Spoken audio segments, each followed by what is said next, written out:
Hey there, YouTube followers. This is Michael of Painted War Games, and I know it's been a while. Crazy. Last week, week and a half, maybe 2 weeks. I can't remember the last time I produced a video, but I'm back. I'm still here. Just been working like crazy. Today is a review that I have promised you guys. A review on Stronghold Assault from Games Workshop. It's a thin book. It's really thin. I've read through it, mainly just the data sheets. So, Stronghold Assault, $33 from Games Workshop, a supplement to the rules. What do you get? There's about 48 pages. Well, mine says 48 at the back. There's probably a little bit more. It's probably more like 50 with the cover page and some other stuff. But it's mainly about what everyone wants is fortifications. This is the book that is about fortifications. And, there's some fluff in there. There's some nice pictures. It has additional rules. Mainly the new rule, massive fortification. With that rule, it allows there's certain fortifications that go up to armor value 15. As we all know, the Land Raiders, and I think there are some other models that had armor value of 14, which was the cap. But they've brought it up. They said, you know what? Let's make some of these armor value 15. Sort of cheesy, but okay, it is alright. And it says armor value can be up to 15 rather than having a limited of 14 as usual. The data slate entry for each fortification will list its actual armor value it has. So that is under massive fortification. There is mighty bulk wall. So anything that has the mighty bulk wall special rule suffers a -1 modifier on its penetrations roll on its building damaging chart. Okay, cool beans. And it goes into some, there's fortification networks, which I will describe here, or some of the things that the fortifications actually use. But it does bring us the destroyer list, the destroyer weapon attack table for vehicles or buildings and non-vehicles. And it's just your standard destroyer weapons, guys. I'm sorry I'm looking at the book, but, I can't remember all the stuff off the top of my head. But yeah, it does say this is what destroyer weapons are. And the destroyer weapons actually have specific rules for them regarding saves. So, for verbatim, I'm going to read this to you guys, just in case you guys haven't read the book, just in case you're wondering, hey, what do the new destroyer weapons have? What's their special rule? Blah, blah, blah. So, primary weapon comes with destroyer weapons, because everything that has a destroyer weapon has a primary weapon. When you roll for armor penetration with hits caused by a primary weapon, roll 2 dice instead of 1 and pick the highest result. That's for armor penetration. So that's cool. You're getting an extra dice on armor penetration. Not that you need it with destroyer, but you got it. So destroyer weapons, okay. If a weapon has the D instead of a strength value in its profile, this means that it is a destroyer weapon. Duh. To resolve a destroyer weapons attack, roll to hit as you would for a standard attack. If the attack hits, roll on the table on the right, which is the destroyer weapon attack table, instead of rolling 2 wound for armor, or 2 wound or for armor penetration. Here's the key thing that I'm going to say next about this rule, that this rule does go into this. The key thing about destroyer weapons is no saving throws of any kind are allowed against damage from destroyer weapons. That includes special rules such as feel no pain or Necron reanimation protocols. So that means no invulnerable saves, no feel no pain. None of these cheesy rules that say, oh, you get to have a save. No, destroyer means you get wounded, you die. So yeah. Destroyer weapons are that devastating. I firmly believe that this is what they meant destroyer weapons to be in 5th edition. They just didn't flush it out. destroyer weapons were never mainstream, and now that they're mainstream, they had to say this is what they are. And I'm letting you guys know, in 5 minutes in, this will be a lengthy review. So that's cool, you know, no armor saves against, no saves of any kind against destroyer weapons, including feel no pain and Necron reanimation protocols.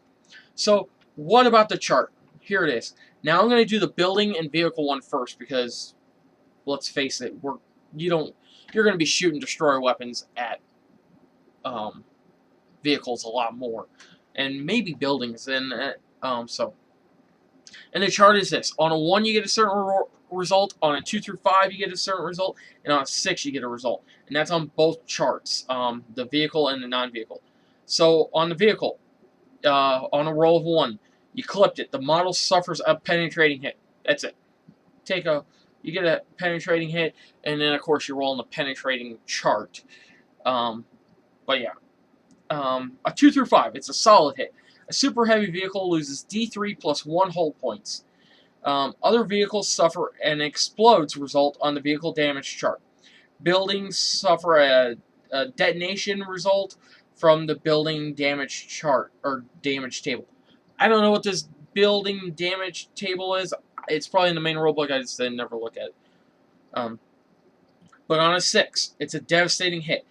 As far as solid hit above, it's the same as 2 through 5, but except for super heavy vehicles loses D6 plus 6 hull points instead.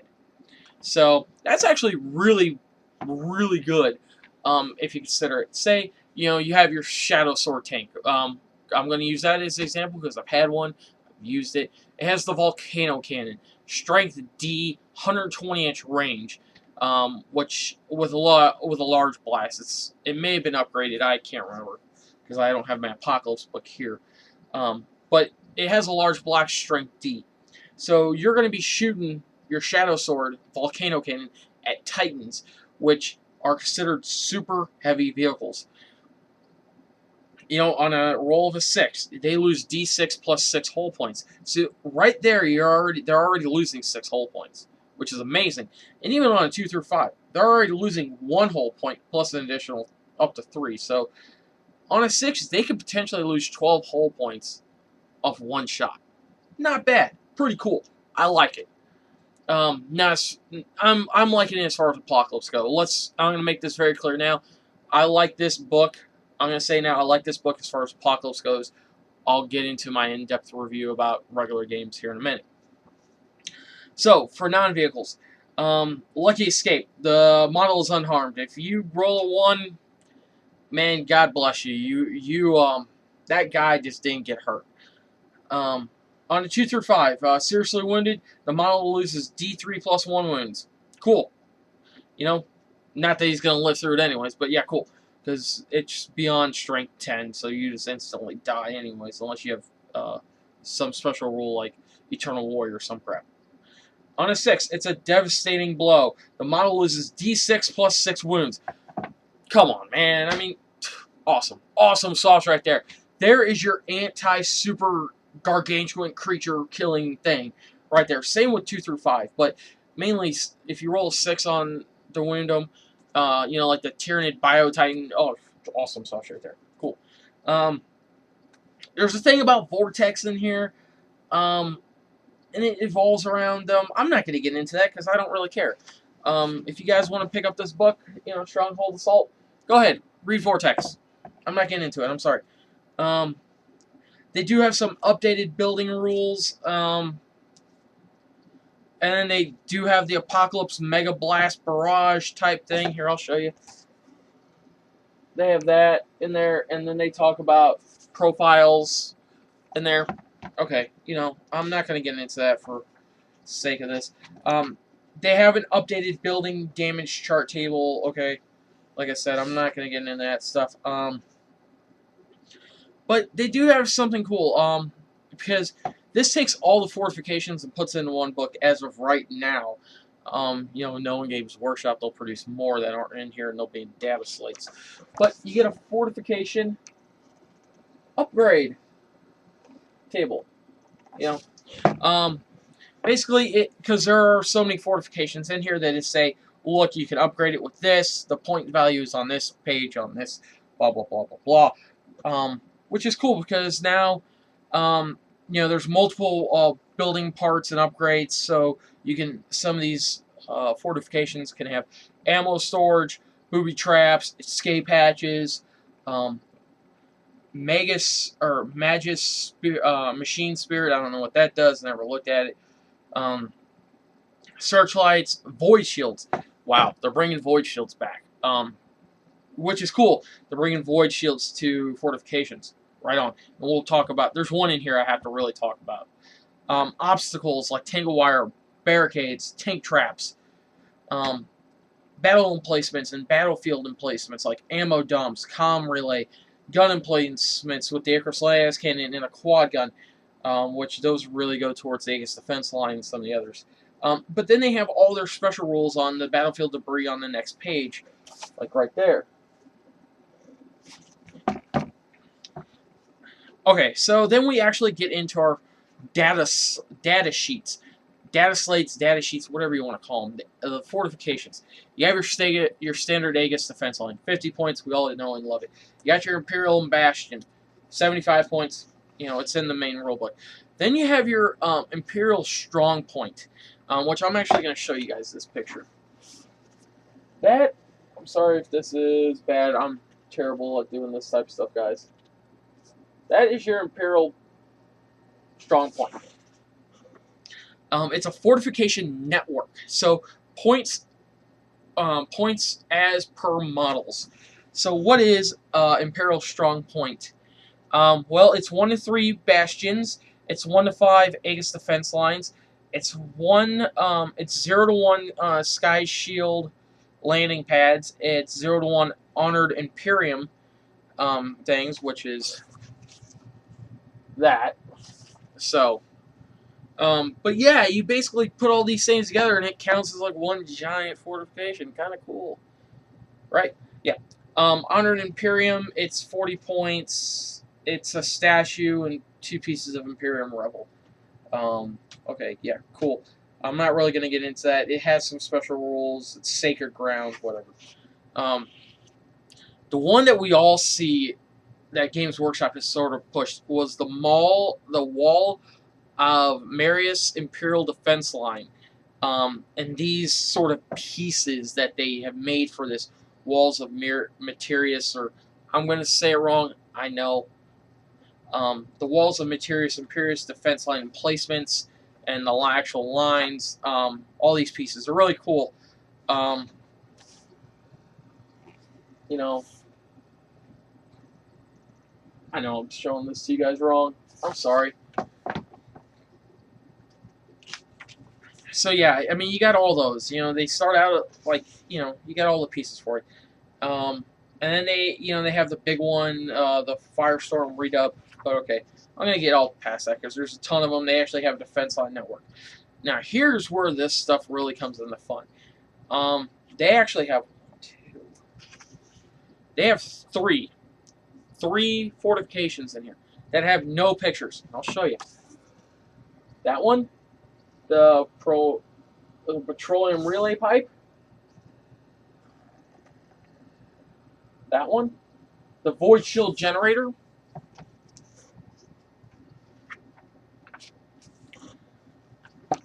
And then that one, the void relay network. So I'm going to really touch base on the one that I'm really excited about, which is the void shield generator. Void shields, they're back. They're back in regular edition if you really want to use this. They have an armor value of 12, a glancing or penetrating hit from a destroyer weapon scored against this causes the void shield to collapse. So this void shield generator costs 50 points.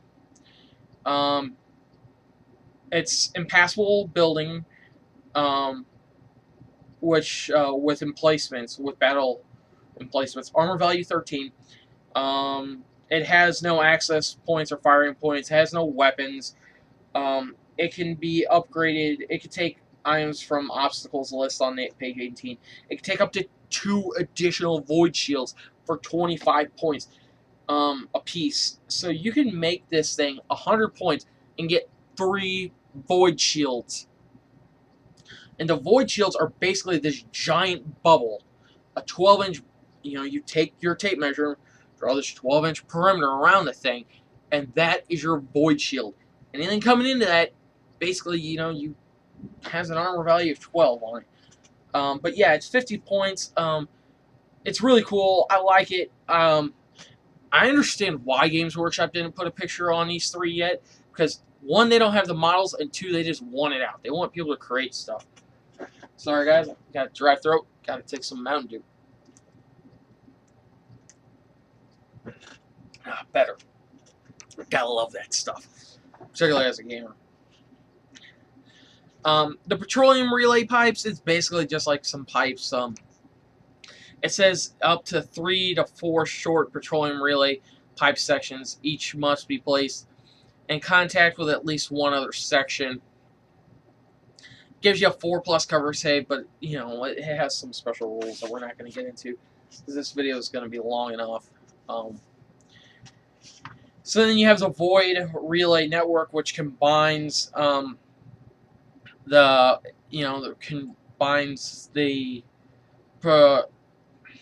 can't say it now, but petroleum relay pipes, void shield generators, and honored Imperium relic things. Those are all cool. You get this. There's the Sky Shield landing pad, which is in here.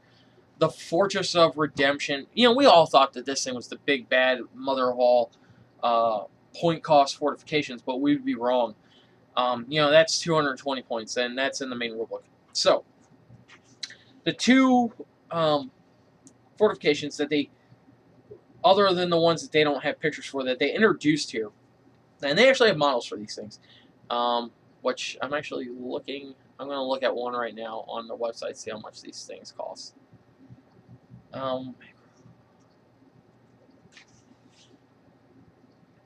I guess it comes with both of them so that you can make both of them. Yeah, it looks like that's it. Okay. Okay, so the macro cannon Aquila Strongpoint. Games Workshop produces the model that produces that one, and the Vortex Missile Aquila Strongpoint. They're both 535 points. These are your fortifications that have destroyer-based weapons. For 535 points, God bless you if you're bringing them into a regular game of 40k and they allow destroyer-based weapons. And these things have an impressive armor value of 15. Yes, I said it, armor value 15. Games Workshop sells the kit. It's made for both the macro and the vortex. Because it's basically the same thing. It's just the macro has a giant gun on it and the vortex has missiles on it. It sells for a cool $115 from Games Workshop's website. Yes, I'm quoting that. They can sue me if they want to. So composition on both of these things, because the only real difference between them is their weapons. They are just a giant bunker, effectively. They have the main strong point and a bunker that's sort of attached to the bloody thing. Here. That. Okay, so, access points, firing points as per model, so whatever the model can see, it can basically shoot.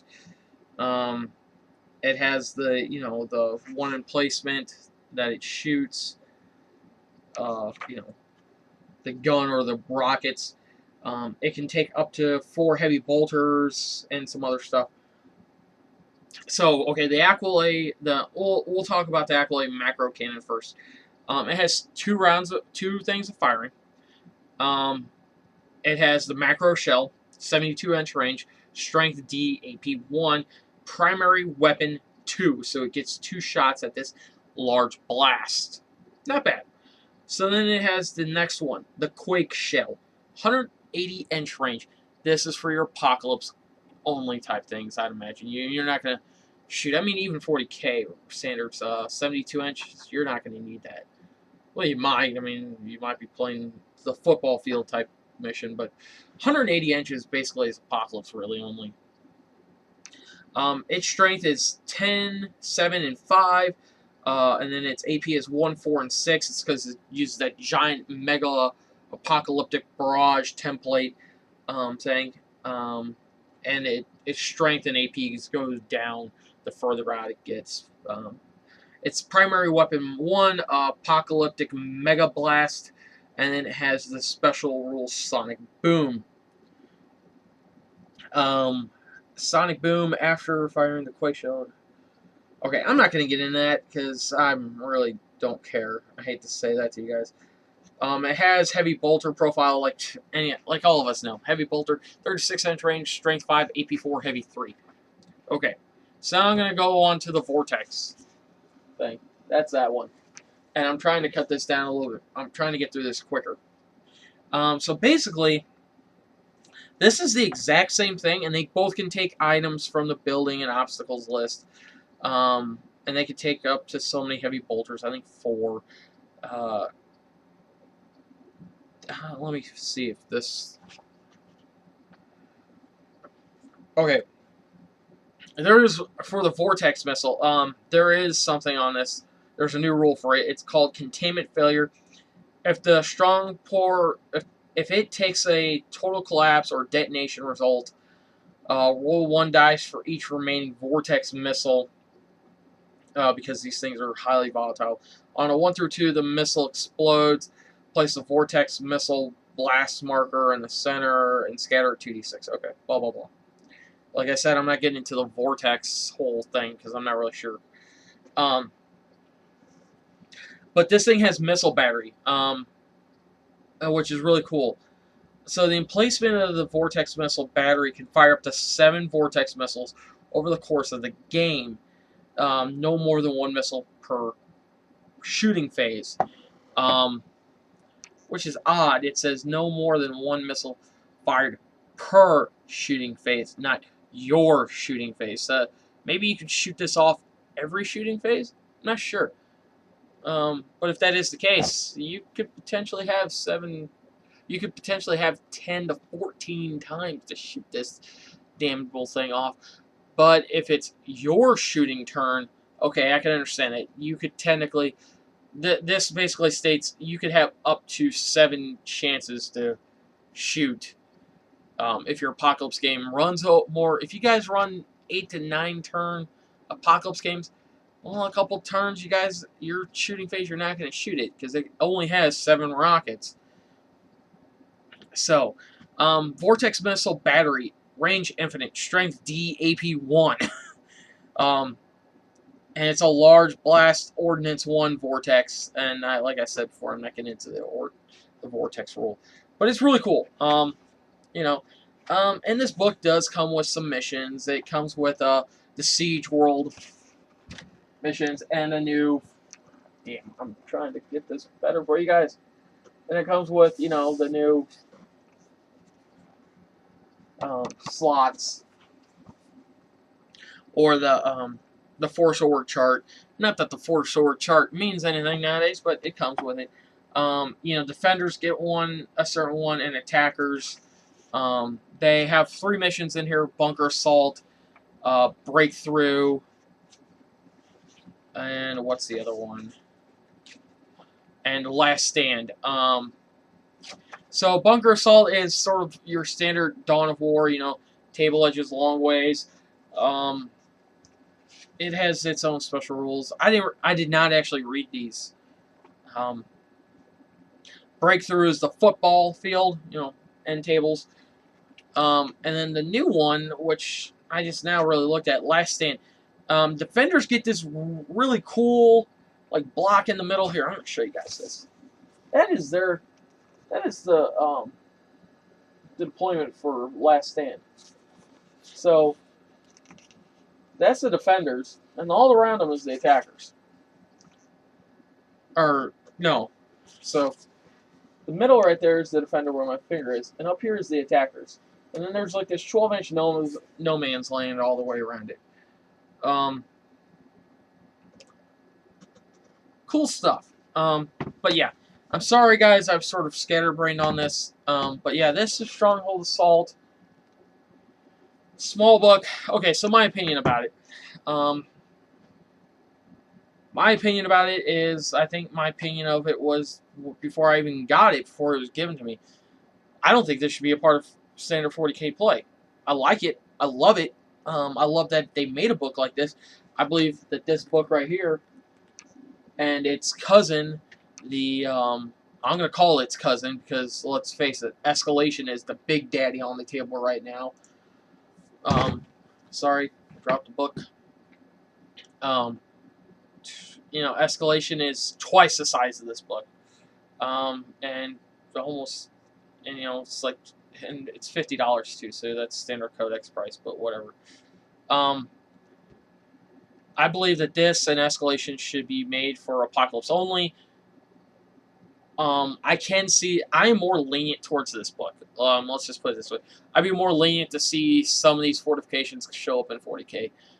If the guys really want to spend the points on them, by all means, spend the points on these fortifications. I don't believe that the ones using the destroyer-based weapons should be allowed in tournaments. Everything else, go right ahead. Even a Void Shield one, I'm sort of lenient on because it's only, you're spending so many points. You're spending 100 points to get 3 bubbles, 3 12-inch bubbles of Void Shield typeness, which is kind of cheesy, but But yeah, guys, I mean, it's a definitely good read. I liked it. I liked reading it from a perspective of a player. I'm glad someone gave it to me because I probably, like I said, I would never have bought this book. A coworker gave it to me as she quit working for us, and like I said, I probably never would have bought this book unless I was sort of forced to. But given that I have written it, it is a good read. I enjoyed it. I do see where Games Workshop is sort of going. They want everyone to play with all the models on the table, and who am I to say that they can't?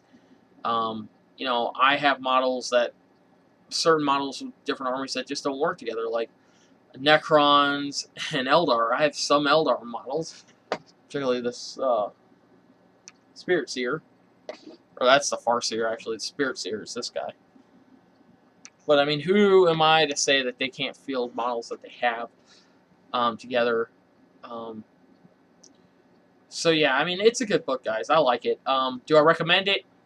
It's on the fence. If you like fortifications, if you like playing with them, if you plan on building tables with these things on them, or you and your mates are saying, hey, let's try something like this, go for it.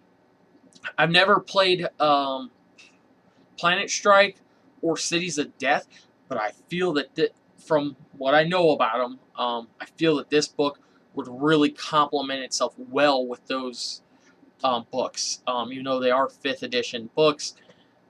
You can get these buildings into those missions, particularly Cities of Death, and this book would complement either one of those systems very well.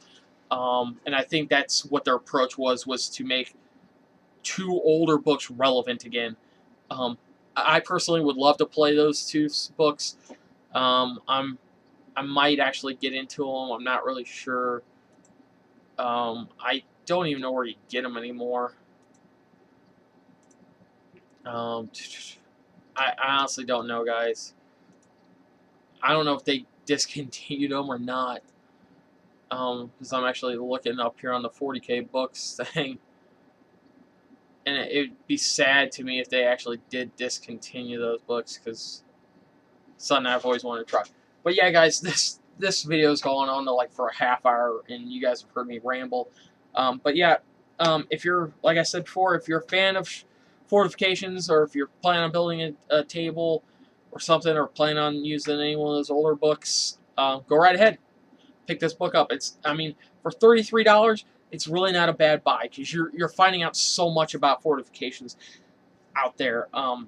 But if on the flip side of that coin, if you got your main rule book, you got your Aegis defense line like I do, and that's all you're really gonna field, man, don't waste your money on this.